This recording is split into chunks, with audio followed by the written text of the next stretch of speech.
ان کی خواہش کے مطابق اگر ہم ان پر فرشتے بھی نازل فرمائیں اور مردے بھی ان سے باتیں کر لیں، اور اتنا ہی نہیں بلکہ غیب کی تمام چیزیں کھلم کھلا ان کے سامنے ظاہر کر دیں، تو بھی یہ کافر بغیر مشیت الہی ایمان لانے کے نہیں، ان میں سے اکثر جہالت کے پتلے ہیں۔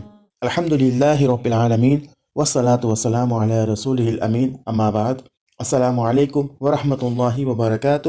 میں محمد عامر سورہ بنی اسرائیل کی تفسیر لے کر حاضر ہو چکا ہوں۔ آج انشاءاللہ آیت نمبر 90 سے 93 تک کی تفسیر ہم پڑھیں گے۔ آئیے اس تفسیر کی شروعات کرتے ہیں ان آیتوں کی تلاوت سے۔ وَقَالُوا لَن نُّؤْمِنَ لَكَ حَتَّىٰ تَفْجُرَ لَنَا مِنَ الْأَرْضِ يَنبُوعًا أَوْ تَكُونَ لَكَ جَنَّةٌ مِّن نَّخِيلٍ وَعِنَبٍ فتفجر الأنهار خلالها تفجيرا أو تسقط السماء كما زعمت علينا كسفا أو تأتي بالله والملائكة قبيلا أو يكون لك بيت من زخرف أو ترقى في السماء ولن نؤمن لرقيك حتى تنزل علينا كتابا نقرأه قل سبحان ربی هل كنت الا بشرا رسولا۔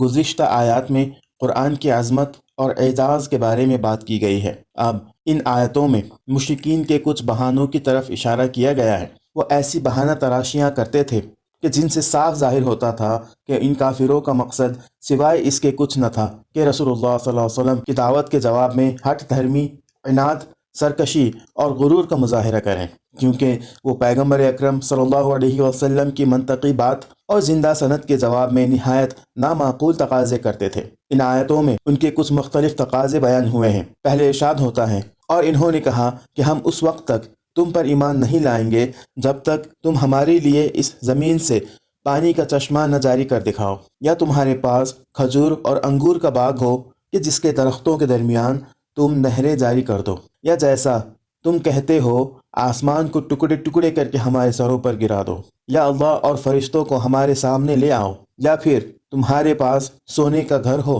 نقش و نگار اور مزین گھر، او یکون لک بیت من زخرف۔ زخرف اصل میں زینت کے معنی میں ہے، اور چونکہ سونا زینت بخش دھاتوؤں میں سے ایک مشہور دھاتو ہے، لہٰذا اسے زخرف کہا جاتا ہے۔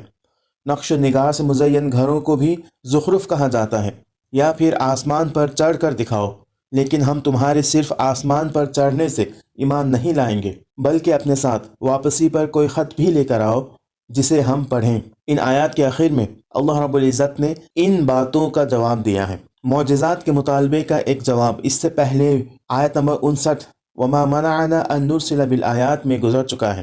اب یہاں اسی مطالبے کا دوسرا جواب دیا گیا ہے۔ اس مختصر سے جواب کی بلاغت تعریف سے بالاتر ہے۔ مخالفین کا مطالبہ یہ تھا کہ اگر تم پیغمبر ہو تو ابھی زمین کی طرف ایک اشارہ کرو اور یکایک ایک چشمہ پھوٹ بہے، یا فوراً ایک لہلہاتا باغ پیدا ہو جائے اور اس میں نہریں جاری ہو جائیں۔ آسمان کی طرف اشارہ کرو اور تمہارے جھٹلانے والوں پر آسمان ٹکڑے ٹکڑے ہو کر گر جائے، اور ایک پھونک مارو اور پلک جھپکتے ہی سونے کا ایک محل بن کر تیار ہو جائے۔ ایک آواز دو اور ہمارے سامنے اللہ اور اس کے فرشتے فوراً آ کھڑے ہوں، اور وہ شہادت دے کہ ہم ہی نے محمد کو پیغمبر بنا کر بھیجا ہے صلی اللہ علیہ وسلم۔ ہماری آنکھوں کے سامنے آسمان پر چڑھ کر جاؤ اور اللہ سے ایک خط ہمارے نام لکھوا لاؤ جسے ہم ہاتھ سے چھوئیں اور آنکھوں سے پڑھیں۔ ان لمبے چوڑے مطالبوں کا بس یہ جواب دے کر چھوڑ دیا گیا۔ ان سے کہو پاک ہے میرا پروردگار، کیا میں ایک پیغام لانے والے انسان کے سوا اور بھی کچھ ہوں؟ یعنی بیوقوفوں، کیا میں نے اللہ ہونے کا دعویٰ کیا تھا کہ تم یہ مطالبے مجھ سے کرنے لگے؟ میں نے تم سے کب کہا تھا کہ میں قادر مطلق ہوں؟ میں نے کب کہا تھا کہ زمین و آسمان پر میری حکومت چل رہی ہے؟ میرا دعویٰ تو پہلے دن سے یہی تھا کہ میں اللہ کی طرف سے پیغام لانے والا ایک انسان ہوں۔ تمہیں جانچنا ہے تو میرے پیغام کو جانچو، ایمان لانا ہے تو اس پیغام کی صداقت اور معقولیت دیکھ کر ایمان لاؤ، انکار کرنا ہے تو اس پیغام میں کوئی نقص نکال کر دکھاؤ۔ میری صداقت کا اطمینان کرنا ہے تو ایک انسان ہونے کی حیثیت سے میری زندگی کو، میرے اخلاق کو، میرے کام کو دیکھو۔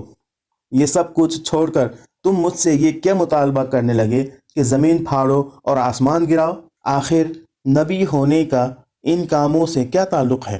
آج کے لیے اتنا ہی۔ اللہ رب العزت سے دعا ہے کہ اللہ ہمیں قرآن کو پڑھنے، سمجھنے اور اس کے مطابق اپنی زندگی کو ڈھالنے کی توفیق عطا فرمائے۔ آمین۔ وآخر دعوانا ان الحمد للہ رب العالمین۔ السلام علیکم ورحمۃ اللہ وبرکاتہ۔